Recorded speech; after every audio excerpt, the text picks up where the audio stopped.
Personality Big 5. Tahukah anda, personality Big 5 ialah salah satu model psikologi paling terkenal di dunia untuk mengenali potensi diri. Big 5 terbahagi kepada 5 ciri utama iaitu, pertama, openness, individu yang kreatif dan suka idea baharu. Kedua, conscientiousness, seorang yang berdisiplin dan bertanggungjawab. Ketiga, extraversion, mudah bergaul dan berkeyakinan tinggi. Keempat, agreeableness, penyayang, bertolak ansur dan suka membantu. Dan kelima, neuroticism, berkaitan kawalan emosi serta tahap tekanan seseorang. Apabila kita memahami personaliti sendiri, kita lebih mudah memilih cara belajar, kerjaya dan gaya komunikasi yang sesuai. Ingat, tiada personaliti yang sempurna. Yang penting ialah kenal diri, bina kekuatan dan perbaiki kelemahan.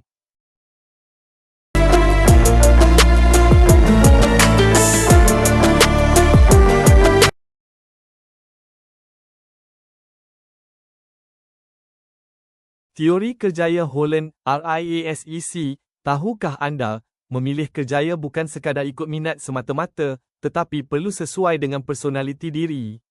Inilah yang diterangkan dalam teori kerjaya Holland oleh John L. Holland.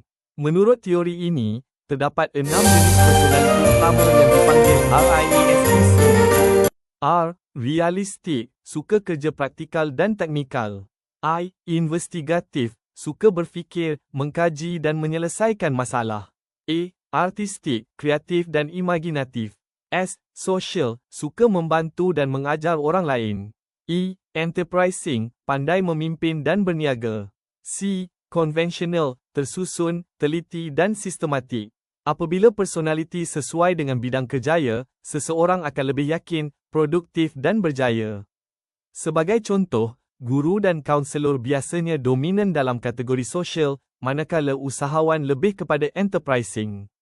Jadi, kenali diri anda dahulu sebelum memilih kerjaya. Bila personaliti dan pekerjaan seiring, potensi diri akan lebih menyelah.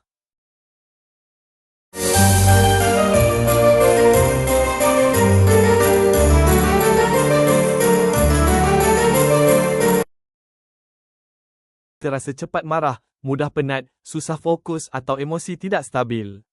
Dalam dunia psikologi moden, keadaan ini boleh dikenal pasti melalui kaedah yang dipanggil biofeedback. Biofeedback ialah teknik membaca tindak balas badan seperti emosi, tekanan, tenaga dan fokus melalui analisis tertentu. Ia membantu seseorang mengenali keadaan diri dengan lebih jelas. Dalam pendekatan warna biofeedback, setiap warna membawa maksud tersendiri. Warna merah melambangkan tindakan, keberanian dan semangat kepimpinan. Warna biru pula menunjukkan ketenangan, komunikasi dan pemikiran tersusun. Manakala warna hijau berkait dengan emosi, empati dan keseimbangan diri. Apabila kita memahami kecenderungan diri, kita boleh memperbaiki cara belajar, bekerja dan berkomunikasi dengan lebih efektif. Guru boleh memahami murid, ibu bapa boleh memahami anak, dan individu boleh membina potensi diri secara lebih positif.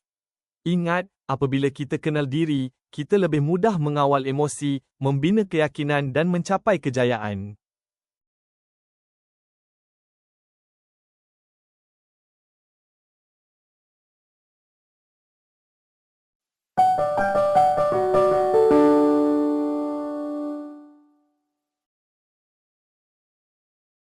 Kreatif, dan ada yang sangat tenang serta penyabar.